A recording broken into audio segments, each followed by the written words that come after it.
Order is important.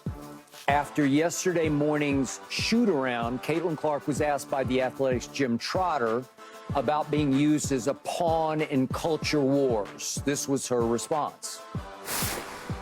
It's not something I can control, so, I don't put too much thought and time into thinking about things like that, and to be honest, I don't see a lot of it. Like I've said, basketball's my job. Everything on the outside, I can't control that, so I'm not going to spend time thinking about that. People can talk about what they want to talk about, create conversations about, whatever it is, but I think for myself, I'm just here to play basketball. I'm here to have fun. I'm trying to help our team win. Obviously, we've won 3 games, and, we feel like we've been in a position to win a few more than that, and, my focus is on helping us do that, but I don't, pay much mind to all of that, to be honest. Then early yesterday afternoon, the Connecticut Sun's Dejanay Carrington, who has become a rival of Caitlin's after guarding her in the 3 games the Sun and Fever have played, tweeted this, apparently responding to Caitlin's answer to Jim Trotter. Dog, how one cannot be bothered by their name being used to justify racism, bigotry, misogyny, xenophobia, homophobia, and the intersectionalities of them all is nuts. We all see the SH. We all have a platform. We all have a voice, and they all hold weight. Silence is a luxury. End of tweet. Then before last night's Fever home game, Caitlin was asked by The Athletic's James Boyd about her name being weaponized for racism and misogyny. This was her answer then. I think it's disappointing. I think, everybody in our world, deserves the same amount of respect. The women in our league deserve the same amount of respect. So people should not be using my name to push those agendas. Okay, Keyshawn, your thoughts on all of the above? It's a lot, right? It's a lot. Well, I think first off, what Caitlin said about things being out of her control, it is out of her control. She can't control people saying some of the things that they're saying. She can't. She just can't. Okay, but then Dejanay was suggesting she should respond to it. But okay. Yeah, I was going to say, she can't run from it. Yeah. You have to embrace it. You first of all, let's just call it what it is on the table. You are a white young lady from Iowa who was drafted as the #1 overall pick, who has been given the majority of the credit of the turnaround or the increase in whatever popularity you want to call it for the W. Yep. And a lot of the women that were already at the W feel like that they was helping this league move in the right direction to begin with. Yep. But all of their credit and all of their goodwill that was built over the years that they've been in the W has all of a sudden been passed to her. This is the way they're feeling. And now when these tough questions come up, she's a young lady, though, too, now, that she isn't embracing it and having a conversation about it. She's running from it. And then at the same time, she's kind of, for me, and I like Caitlin Clark, and I like what she's done in college and what she's trying to do in the pros and all those sort of things. But here's what I would say.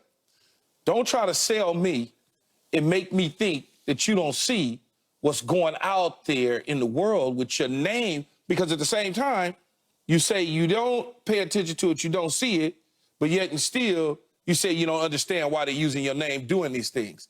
You can't have it both ways, Skip.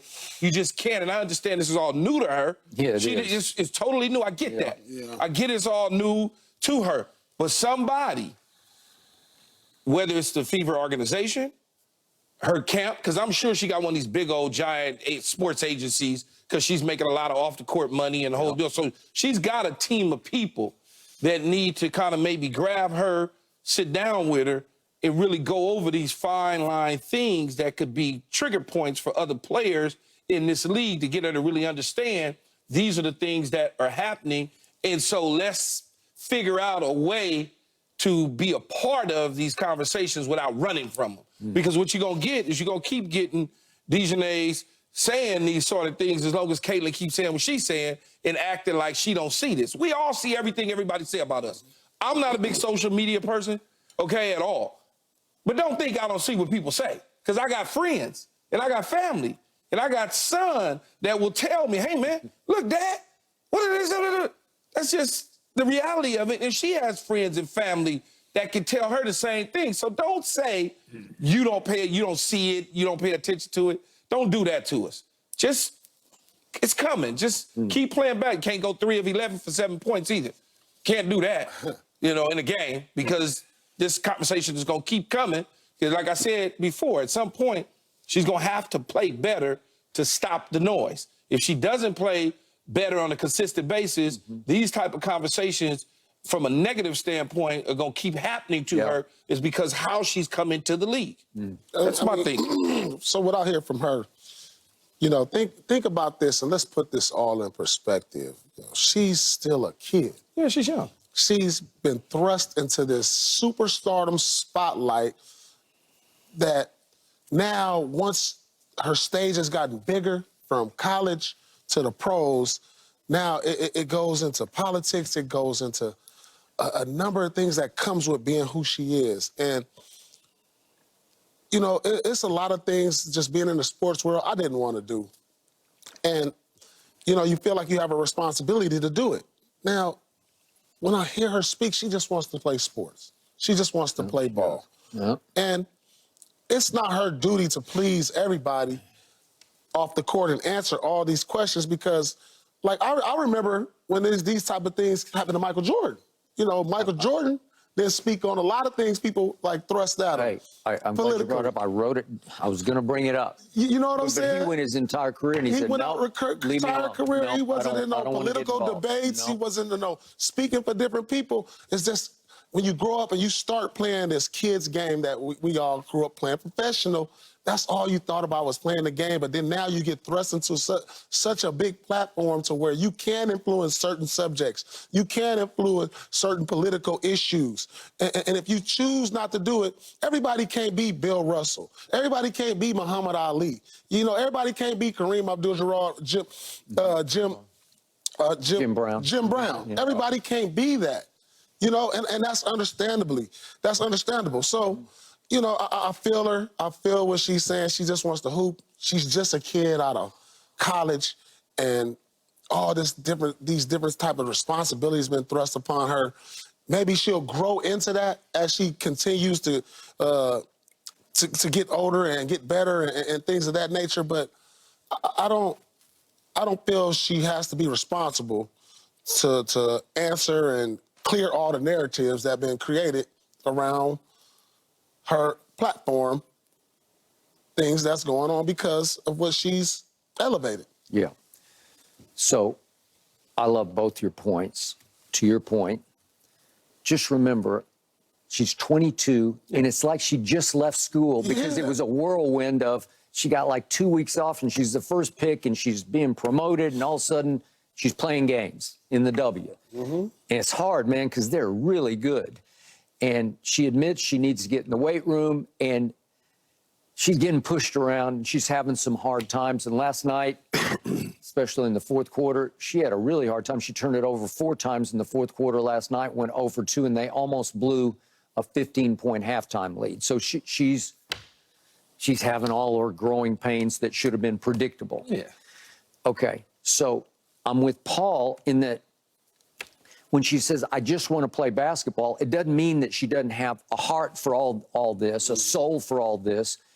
She's just trying to figure out the basketball first before she mounts her soapbox to take stands on all these issues. I hear bits and pieces in her answers of capability of taking the stands that you need her to take, that she's going to be required to take, that Michael Jordan never took. Yep. But it's going to take a little time.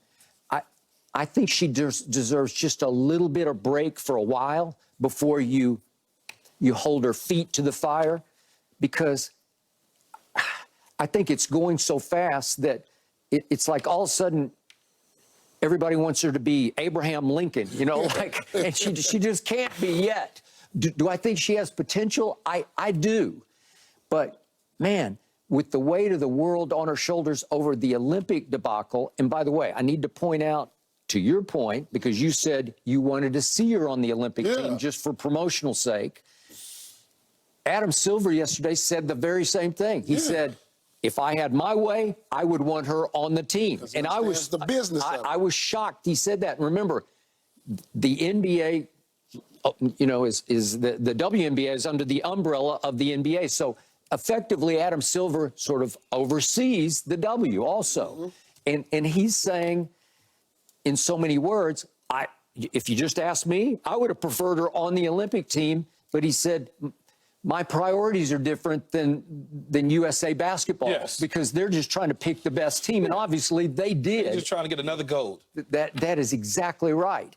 So with that's a given. Yeah. We know it's a given, but they still do it that way though, Paul. Yeah. But with the weight of the world on her shoulders about, did you get snubbed for the Olympic team? The last 2 games, she has really struggled. And I don't know if this is why, but it could be because she just keeps getting asked about the Olympic team, and she hasn't lived up on the floor to being on the Olympic team. But the people that are asking her those questions are not taking into consideration she played in a championship, and then 2 weeks later, she was in the the WNBA. Yeah. They're not taking that into consideration. No, they're looking at everything that I talked about, Skip. Yep. Her from here, she went from 0 to 60 in a heartbeat. She did. And so that's what they're looking at. They're looking at the fact that she's supposed to be, if you just looking at all the hype and all the stuff surrounding her,